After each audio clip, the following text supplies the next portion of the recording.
All right, hey everyone. This is actually Mike and Mike. Mike Angers is with Brown and Brown. It is actually Saturday. It's about a little after 3 o'clock in the afternoon.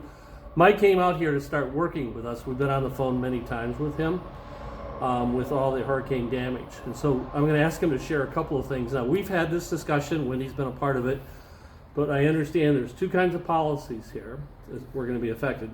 Number one, I'm going to call it the Helene policy because it was flood. So that's the first hurricane. That was our damage. The second hurricane, Milton, was wind, and they're going to be two different policies. But Mike, if you would take a couple of minutes and kind of explain what's going on. Sure, yeah. So a little different through Helene. Helene affected us from tidal surge, groundwater coming up, tidal surge coming in, affected the islands heavily, and we took on the tidal surge. So that policy is a little different than what we're used to seeing, which is the wind. So all of the flood, whether it's written through Hartford, whether it's written through Wright Flood, it's all underwritten through the federal government. So we are all dealing with FEMA when it comes to flood for the rising water.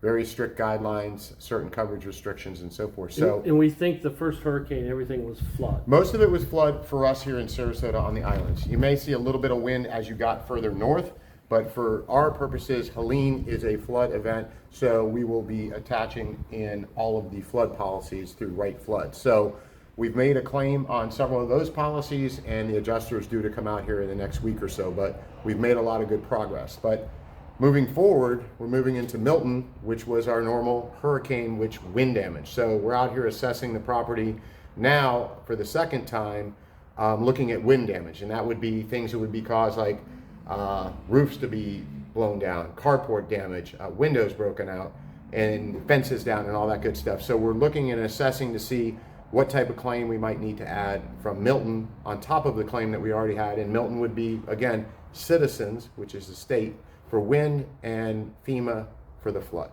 And based on the very preliminary knowledge, there's no other insurance policies we have that would probably be engaged for something like that. Is that correct? Right. So what you're seeing, for you all, it's two. It's the wind, which is Citizens, estate, and flood. What you are seeing up and down the islands, unfortunately, is you're seeing some fires. I have several associations where they've caught fire from the hurricane, and that may incorporate the third policy, which is your fire policy or your property policy. But out here, for our purposes at Seaplace, Helene is flood, rising water. That is through the federal program, which our policies are written through Wright Flood. They service it through the federal program. And now moving forward, and we're going to be assessing the property to see if it makes sense to file a claim through Milton for the wind damage. So again, better for flood. I like flood better for you all because the deductible's lower. As we know, when you get into the hurricane deductible, it's a percentage, and it's typically 5% of every scheduled item. So Mike and your team and myself and my team, we're going to be assessing the damage to see if and what claim needs to be made for Milton as well. In the way we're handling things, because Wendy is spending money right now, she has to. She's got everyone involved. I keep trying to adjust the camera to get Mike involved here. My fault. There we go. So I apologize for that. So what we're doing for all expenditures, we're categorizing them either as Milton, Helene, or maybe not sure, it could be both or whatever. So we're keeping track of the dollars. A lot of this stuff, like Mike said, is covered with insurance. Now, here's going to be the big expenditures that are not. The trees that are down. The damage to a lot of our landscape. I'm told that it will not come back because of the salt water. That's not insurable, so we're going to have some expenses to talk about. Over the weekend, I'll put out an email with our plan. We've got a pretty detailed plan. There's still some holes in there, but we're working really hard. Like I said, this is Saturday afternoon. Mike, instead of spending the weekend with his family, he's out here with us. We appreciate that. You are my family. So yes, we're going to get to know each other really well. Yeah. So I want to make sure you all understand that we're looking at the deductibles closely, and like Mike said, the flood deductible is a lot more palatable. It's much lower. So we're going to have to look at Citizens as well to see if it makes sense to file a claim. And if so, we're going to do so this week and get the process moving. And your restoration companies are going to work closely with the adjusters that come on site from the carriers to make sure the claim gets filed correctly as well. And my office is going to be intertwining to make sure it goes smoothly. So what we're going to do next is we're going to take a tour on the property in the truck. And so I'll put the video on and point it outwards so you can see. So you'll hear some things that Mike and I are talking about as he sees some of this damage. And you'll see through the camera some of the stuff. So this will be kind of a slice and dice video that I will get out this weekend. Just again, we're working really hard. Everybody here, Wendy and her staff, I can't say anything but good things about them. but we're all engaged. We've got the right folks involved. You know, Right Way is the restoration drying out company, I call them, for G1 and the townhouses. We've got Cotton Disaster Recovery folks that are supplementing our team. Just a lot of good stuff going on. You know, the Mike Angers of the world are here. So more to follow. So we're going to go back into the vehicle and we're going to take Mike on a tour around Seaplace. So more to follow. Thanks, guys.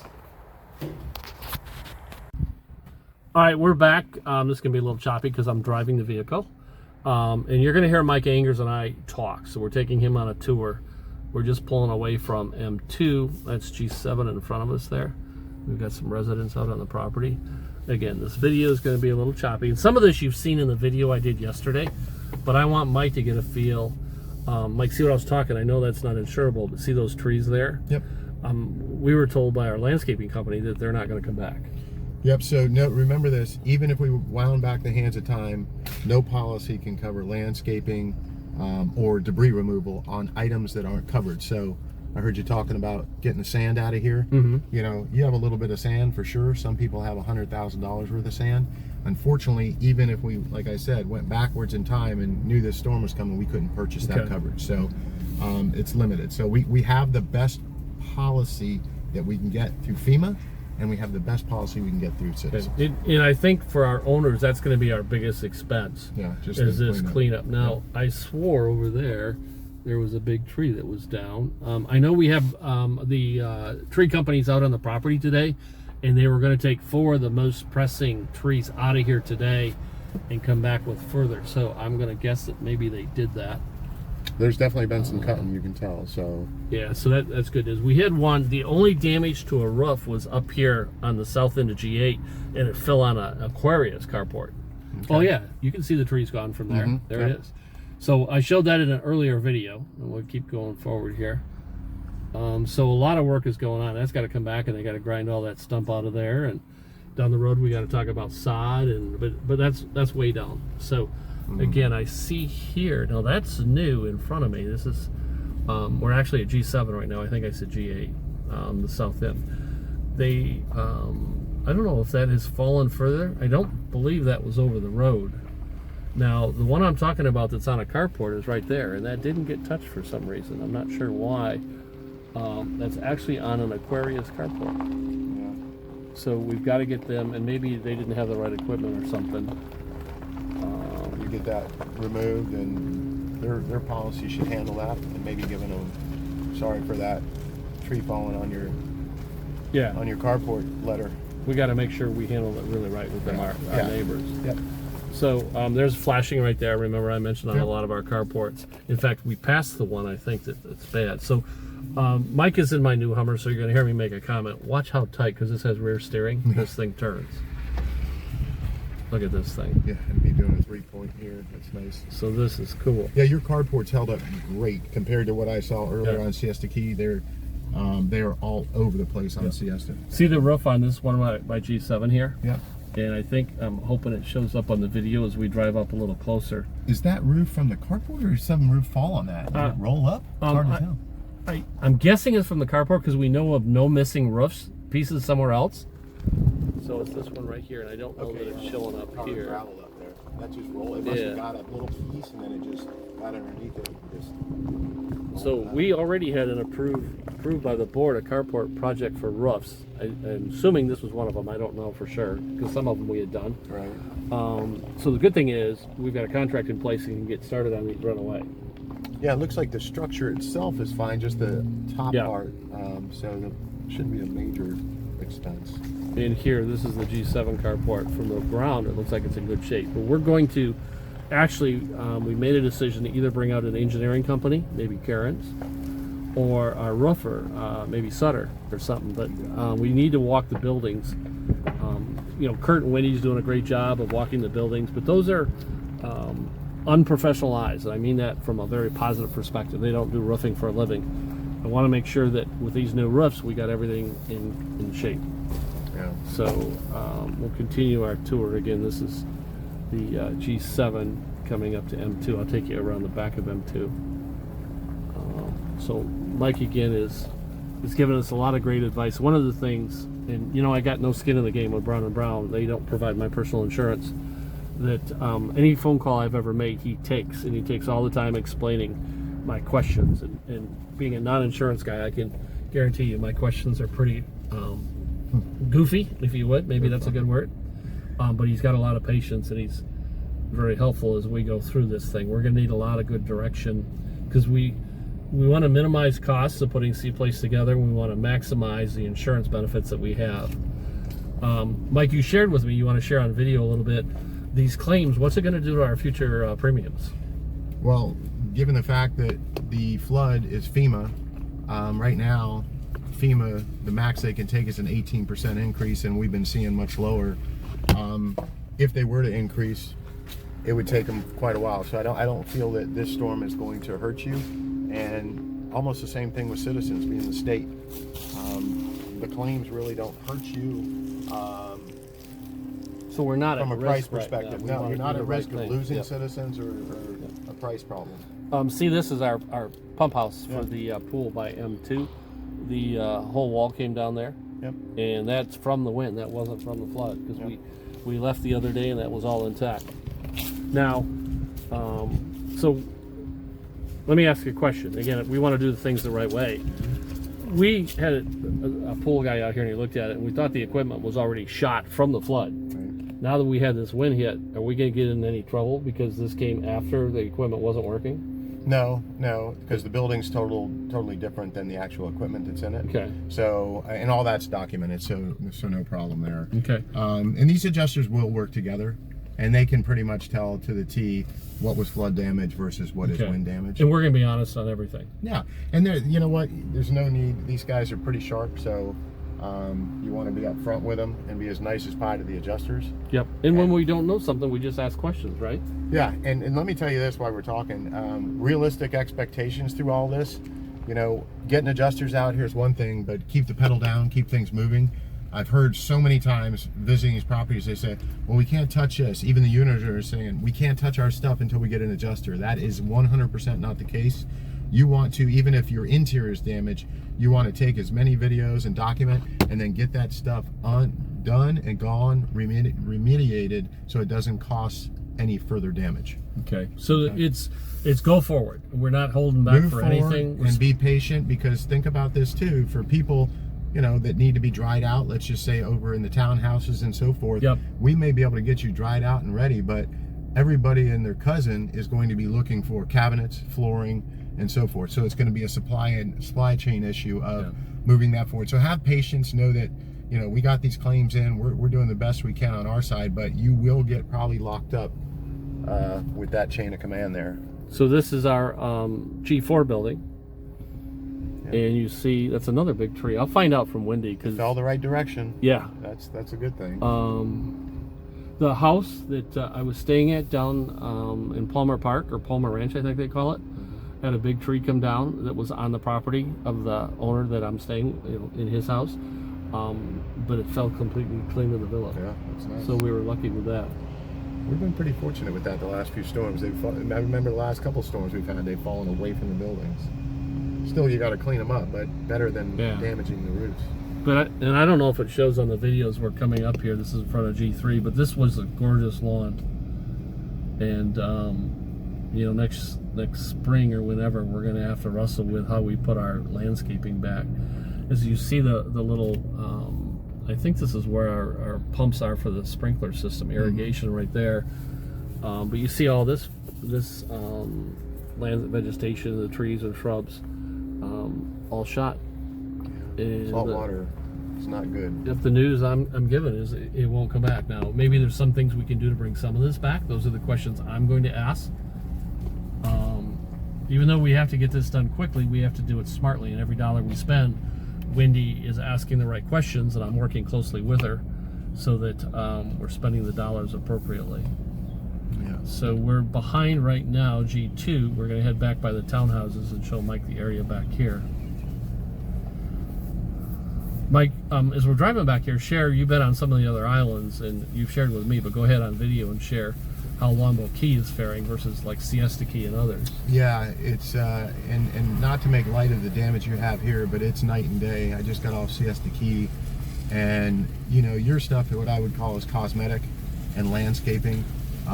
Their stuff is structural. I was showing Mike a video of a couple of associations that have some serious structural damage to where I wouldn't be surprised if they need to tear the entire building down.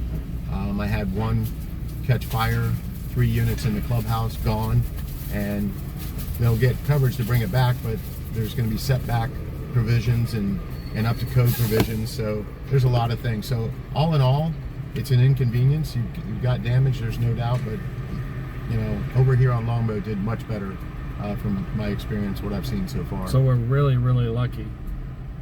You don't. So this is the second time I've come back here with a truck, and you don't know how bad I want to drive over that sand and come back. I'm not. I got stuck with that last storm. I was out here in like 3 feet. My son didn't. This thing has probably 4-wheel drives. My son did not. And we were digging for an hour and a half getting this truck out. Yeah, this thing.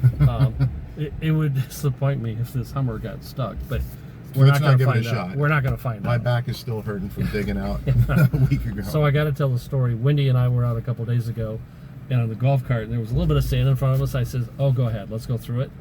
So she tried, it didn't work, and I had to push. Yeah, it's that sand you drop right down. Yeah, it's very, very soft. But I still want to try out the 4-wheel capabilities, 4-wheel drive, but we're not going to do that. Oh, I used my daughter's 4-wheel today. So, down there on Turtle Beach. I mean, you can't get back to some of those condos without 4-wheel drive. They won't let you. Even though, you know, I've been out of Michigan for years, and we're kind of just reminiscing here. Every truck I buy has to be 4-wheel drive, and the salesman has asked me why. And I says, because if it doesn't have 4-wheel drive, it's not a truck. It just is not a truck. Don't tell my son that. So, because in Michigan up there with the snow, right, every truck I bought was 4-wheel drive. Right. Up there, I think you have to have it. Down here, it's a little different. So when the camera jerks like that, I'm holding it on the screen and it falls a little bit. Sorry about that. So this is kind of overall Seaplace. You see more flashing. We're not focused on this video. I did that on the video last night, but more flashing down. I just want to give Mike a perspective because he's out here. And the biggest thing isn't necessarily the tour. It's a direction that we've asked Mike, that Mike is giving us. There's a big tree down up here. I'll go over there. In terms of how we proceed forward expeditiously and do the right things for our insurance. Yeah, so you guys are moving in the right direction. Tree right there. And again, it stayed off of the house just barely. Yeah, we were lucky. That's right up against the building there. We're at that's G3. Let me kill. I got a phone coming in. Let me kill that. So it's probably coming on video. There we go. And so again, more luck. Okay. But is there any particular area you want to focus in, Mike? I just appreciate you being out here today for us. Thank you. No, we're good. It gives me an overview. So once we get the kind of analysis, I'll send you the spreadsheet of the values of the buildings. We'll determine whether it makes sense or not to file a wind claim. Obviously, we already have the flood claims through Helene, so we'll call the Milton claims to see if we need to. And then if so, we'll get those in. We'll get an adjuster assigned.